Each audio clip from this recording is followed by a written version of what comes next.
अब मैं इस बॉलीवुड गटर के बारे में जो जानकारी देने जा रहा हूं, उससे कुछ छोटी सोच वालों और पत्थरबाजों को मिर्ची लग सकती है।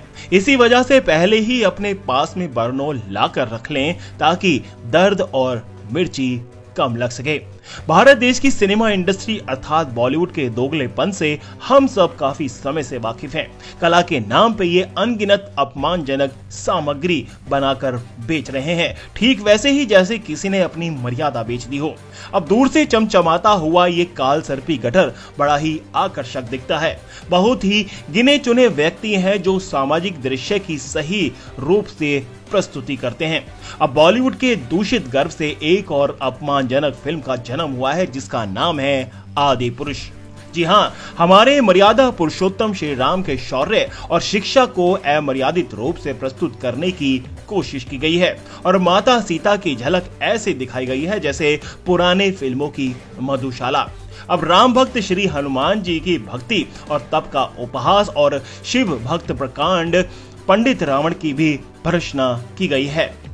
हनुमान चालीसा में भी अंजनी पुत्र के स्वरूप का वर्णन श्री तुलसीदास जी ने किया है। वो पंक्तियां हैं, कंचन वरन विराज सुबेसा कानन कुंडल कुंचित केसा, यानी कि आप सुनहले रंग सुंदर वस्त्रों कानों में कुंडल और घुंघराले बालों से सुशोभित हैं। अगली है कि हाथ वज्र और ध्वजा विराजे कांधे मूंज जनेऊ सांजे, यानी कि आपके हाथ में वज्र और ध्वज है और कंधे पर मूंज के जनेऊ की शोभा है। इस फिल्म में दर्शाए गए हनुमान जी के चरित्र का इससे दूर दूर तक कोई सामंजस्य ही नहीं दिखता। अब विपरीत रूप से उन्हें चमड़े के वस्त्र और बिना गदा के दिखाया गया है। ये फिल्म अभी सिनेमाघरों में रिलीज नहीं हुई है, पर इसके 2 मिनट के टीजर ने सनातनी भावनाओं को आघात जरूर कर दिया है। अब कला का सही मूल्य तभी है जब वो जनता की भावनाओं का सम्मान करते हुए सच दिखाए, और इस फिल्म में ना ही श्री राम के स्वर्णिम व्यक्तित्व की झलक मिलती है और ना ही हनुमान जी की प्रेम पूर्ण भक्ति।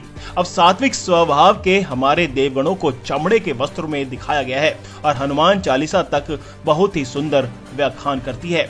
वहीं पंडित रावण की वेशभूषा ऐसे प्रतीत होती है जैसे कोई मध्यकालीन क्रूर शासक हो जो भारत पे आक्रमण करने आया हो। अब रावण की स्वर्ण रूपी नगरी लंका को भी एक काले खंडर के रूप में दिखाया गया है और पुष्पक विमान की जगह किसी काले चमकदड़ को रावण की सवारी बना दिया गया है। जैसा हमें ज्ञात है कि शिव भक्त रावण को चारों वेद कंठस्थ थे। शिव तांडव और स्तोत्र की रचना रावण ने ही की थी और रावण अहंकारी जरूर था पर उतना ही ज्ञानी था। रावण का वध तय था श्री राम के हाथों, पर श्री राम ने भी उनकी विद्वत्ता की सराहना की थी। अब रावण को तो फिल्म निर्माताओं ने छपरी हेयरकट और औरंगजेबी वेशभूषा दे ही दी है, जिसे आप देख ही चुके हैं। ये पहली बार नहीं कि बॉलीवुड ने हिंदू विरोधी फिल्म कला या ये कहूं कि कलंक के नाम पर पेश की है। पिछले वर्ष भी तांडव नाम की क्रू प्रस्तुति की गई थी और इस फिल्म में सैफ अली खान थे और इस पे भी बहुत बहस हुई थी। आज से कुछ वर्ष पहले आमिर खान की फिल्म पीके में भी हिंदू समाज के गुरु की नकारात्मक छवि दिखाई गई थी और इसी पीके फिल्म में शिवजी के रूप का उपहास भी किया गया था। कहीं उन्हें मोबाइल फोन पर बात करते हुए दिखाया गया, सिर्फ हिंदू रीति रिवाजों का मजाक उड़ाया गया, इसके अलावा और कुछ नहीं। अन्य कई फिल्में हैं जो कि लव जिहाद और हिंदू फोबिया को नॉर्मलाइज भी करती हैं। अब बॉलीवुड के गटर से निकले कुछ निर्देशक अब वेब सीरीज भी बनाने लगे हैं। अलग अलग ऑनलाइन प्लेटफॉर्म पे गंदी वेब सीरीज का अखबार लगा हुआ है और उसमें खूब दबा के सॉफ्ट सेक्स परोसा जा रहा है, ठीक वैसे ही जैसे कूड़े का पहाड़। ऐसी ही वेब सीरीज को भारतीय संस्कृति के वार पे इस संस्कृति की वासना से भार रखा है। कला के नाम पे बस अश्लीलता बेची जा रही है। नेटफ्लिक्स पर रिलीज हुई सुटेबल बॉय के में अगर एक मंदिर की मर्यादा को चोट पहुंचाने की कोशिश भी की गई है, तो वहीं नेटफ्लिक्स पर ही रिलीज हुई एक और फिल्म लूडो को लेकर भी सवाल उठे हैं। इस फिल्म में 4 कहानियों को एक तरीके से परोया गया है, लेकिन अनुराग बासु अपनी एंटी हिंदू सोच का गटर यहां भी खोल गए। एक रिसर्च के मुताबिक पता चला है कि बॉलीवुड की फिल्मों में 58% भ्रष्ट नेताओं को ब्राह्मण दिखाया गया है और 62% फिल्मों में बेईमान कारोबारियों को वैश्य सरनेम वाला भी दिखाया गया है। फिल्मों में 74% फीसदी सिख किरदार मजाक का पात्र बने हैं, यानी कि इन बॉलीवुड वालों ने किसी को भी नहीं छोड़ा।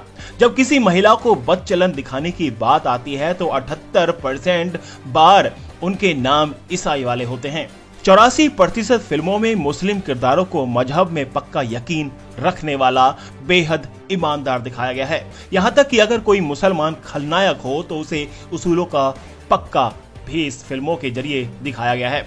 कुल मिलाकर बॉलीवुड में एक खास धड़ा इसी पर काम कर रहा है। उन्हें पक्का यकीन है कि वो अगर हिंदू संस्कृति पर सवाल उठाएंगे तो जाहिर है कि लिबरल सनातन समाज उन्हें कटघरे में नहीं खड़ा करेगा, जबकि मुस्लिम समुदाय कार्टून कैरिकेचर बनने पर ही सवाल खड़े कर देता है।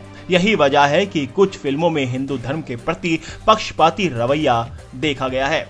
अब इस तरह की चीजें सामने आती रही हैं और इस तरीके से बॉलीवुड आगे करता भी रहेगा, क्योंकि जो हिंदू लोग हैं वो कभी सवाल उठाते ही नहीं हैं और कुछ सवाल उठा भी देते हैं तो वो जल्दी दब भी जाते हैं और उसको भूल जाते हैं, तभी जाकर ये उन पर फिर से चढ़ाई कर देते हैं।